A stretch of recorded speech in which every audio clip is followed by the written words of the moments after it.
विभाग के आयोग के मनमानी की वजह से हम लोग बहुत आर्थिक और मानसिक रूप से प्रताड़ित हो चुके हैं। 10 साल से वैकेंसी हुआ नहीं है।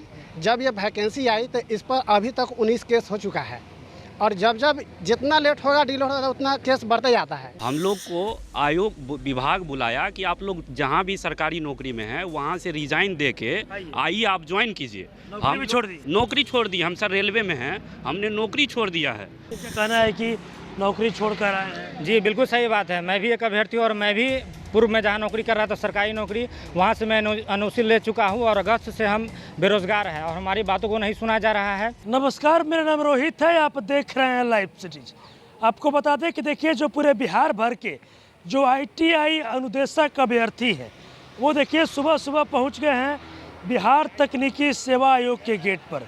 क्यों पहुँचे हैं, क्या कुछ मांगे हैं, इन लोगों से बातचीत करेंगे, जानने की कोशिश करेंगे। आप लोग सुबह सुबह क्यों पहुँचे, क्या बात? सर हम लोग विभाग के आयोग के मनमानी की वजह से हम लोग बहुत आर्थिक और मानसिक रूप से प्रताड़ित हो चुके हैं। आयोग क्या करती है कि आयोग की लापरवाही ये है कि रिजल्ट में कुछ गड़बड़ी करता है, जिसके कारण विभाग हम लोग का अनुशंसा वापस भेज देती है। बार बार अनुशंसा वापस आ जा रही है लेकिन उसमें त्रुटि को सुधार करके वापस नहीं भेजा जा रहा है। अनुशंसा हम लोग का यहाँ आयोग में लटका हुआ है, जिसके वजह से हम लोग प्रताड़ित हैं। हम लोग NOC दे चुके हैं ऑफिस वगैरह में और सभी लोग परेशान हैं। तो क्या मतलब है, क्या वजह है कि मतलब आप लोग को लटकाया जा रहा है? इसी का तो जवाब वो नहीं दे पा रहे हैं और हम लोगों को इसी का जवाब चाहिए। हमारी वैकेंसी ITI अनुदेशक का अगस्त या जुलाई 2023 में आया था। इससे पहले भी आप लोग आए थे यहाँ पर? इससे पहले भी हम लोग 3 बार धरना कर चुके हैं, वही उसी को बता रहे हैं। जैसे होता क्या है इस आयोग का ऐसा है कि जब भी एक स्टेप बढ़ाना हो तो जब तक हम लोग आंदोलन नहीं करते तब तक ये होता नहीं है। अच्छा, मतलब आंदोलन करेंगे तो एक स्टेप बढ़ेगा? एक स्टेप बढ़ेगा, घरे रहेंगे तो सब खत्म। सब खत्म। और कहने का मतलब ये है कि ये वैकेंसी 23 में आई थी, 10 साल से वैकेंसी हुआ नहीं है। जब ये वैकेंसी आई तो इस पर अभी तक 19 केस हो चुका है और जब जब जितना लेट होगा डिले होगा उतना केस बढ़ते जाता है। हमारी समस्या ये है कि जब तक मतलब कोई स्टेप बढ़ाना होता है, जब स्कोर कार्ड जारी करवाना है तो हमको आंदोलन करना पड़ता है, फिर हमको फाइनल रिजल्ट या DV के लिए करना है तो फिर हमको ये करना पड़ता है, और फिर अभी हम लोग को फाइनल अनुशंसा के लिए भी अभी हमको आंदोलन करना पड़ रहा है। हमारी समस्या ये है कि जब कोर्ट स्टे देता है वहाँ तक तो समझ में आती है, और जब कोर्ट से ग्रीन सिग्नल मिल गया वहाँ से कोई दिक्कत नहीं है, तो फिर हमारे जो टाइम नहीं लगना चाहिए वो उसमें टाइम क्यों व्यतीत किया जा रहा है। जो हमको 2 दिन में काम हो रहा है उसको आप महीनों, 2 महीनों, 3 महीना तक लगा देते हैं। ऐसा क्यों? हमारी इसी के खिलाफ परेशान किया जा रहा है, बहुत ज़्यादा परेशान हो रहे हैं हम लोग आर्थिक और मानसिक रूप से बहुत ज़्यादा जो है सर, सबसे बड़ी समस्या जो है अगस्त में इन्होंने अनुशंसा भेज दिया सर।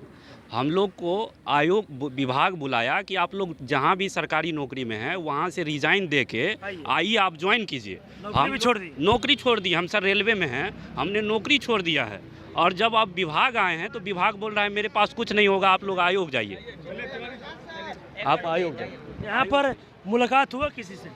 अभी मुलाकात तो नहीं हुई लेकिन 2 लोग को अंदर बुलाया जाएगा ऐसा मिला है। 2 लोग जी 2 लोग को मौका दिया जाएगा वार्ता के लिए।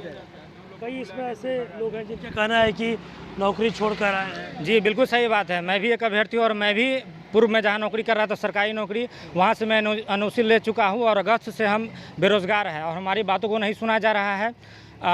यहाँ प्रॉब्लम ये आ रहा है कि आयोग के द्वारा जो अनुशंसा बार बार विभाग को दी जा रही है ज्वाइनिंग के लिए, बार बार उस अनुशंसा को गलत भेजा जा रहा है, गलत अनुशंसा कर दी जा रही है। इस कारण से बार बार हमारा रिजल्ट संशोधन हो रहा है। इन्होंने अगस्त में हमारा रिजल्ट दे दिया था, विभाग उस रिजल्ट पे काम करने के लिए 30 अगस्त को हमको वहाँ ज्वाइनिंग के लिए बुलाई थी, लेकिन 4 दिन पहले अचानक मेल आता है और उसको रोक दिया जाता है ये बोलकर कि आप लोग का अनुशंसा जो आया है वो उसमें एरर है, आपको सुधार करने के बाद बुलाया जाएगा।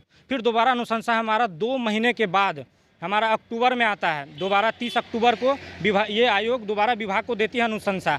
जब हमारा फिर से दोबारा विभाग में 12 नवंबर को ज्वाइनिंग था तो 12 नवंबर को रात को 1:30 बजे मेल आता है कि आपकी ज्वाइनिंग को अपरिहार्य कारणों से रोक दिया जाता है। और आज तक यहाँ फिर उसी डेट में हम लोग 12 नवंबर को भी यहाँ आए थे तो यहाँ बताया गया कि 2 दिन में इसको सॉर्ट आउट करके आप लोग को नियुक्ति कर दी जाएगी, लेकिन आज 25 दिन से ऊपर हो चुका है। हम लोग को न विभाग कोई सूचना दे रही है न आयोग दे रही है।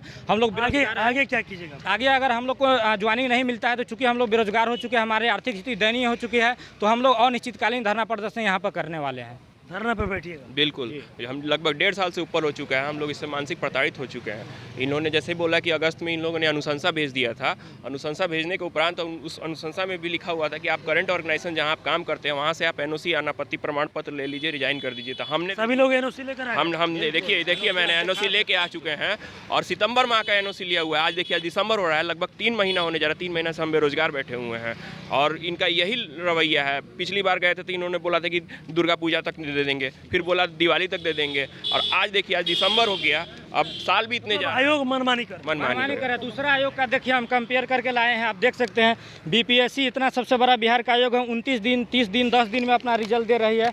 बिहार पुलिस का जो आयोग है वो 48 दिन 12 दिन में रिजल्ट दे रहे हैं, फाइनल नियुक्ति दे रही है। और हम लोग को यहाँ 4 महीना से ऊपर हो चुका है फाइनल अनुशंसा हुए, लेकिन आज तक हम लोग को नियुक्ति पत्र नहीं मिला है। तो कहीं ना कहीं आयोग की मनमानी है, लेट लतीफ़ी करने के पीछे अब क्या रीज़न है, क्या मैटर है, ये तो वो लोग जाने। हम लोग के साथ अन्याय हो रहा है। चलिए देखिए, आपको हम तस्वीर दिखाने की कोशिश करेंगे। देखिए पूरे बिहार भर के जो ITI अनुदेशक है वो देखिए आज सुबह सुबह बिहार तकनीकी सेवा आयोग के ऑफिस पहुंच गए। देखिए इनका साफ साफ कहना है कि हम लोग पहले से सरकारी जॉब में थे, NOC लगाकर हम लोग आए हैं, लेकिन उसके बावजूद भी अब हम लोग बेरोजगार हो गए। कोई हम लोग की जो बातें हैं वो नहीं सुन रहा है। देखिए इनका साफ साफ कहना है कि जो आयोग है वो लापरवाही कर रहा है और आयोग के मनमानी की वजह से हम लोग आज बेरोजगार हुए हैं। इनका साफ साफ कहना है कि अगर हम लोग की बातें नहीं सुनी जाएगी तो फिर हम लोग अब यहीं पर धरना प्रदर्शन पर बैठेंगे। बस इस तरह की तमाम खबरों के साथ आप मेरे साथ जुड़े रहे। तब तक के लिए धन्यवाद।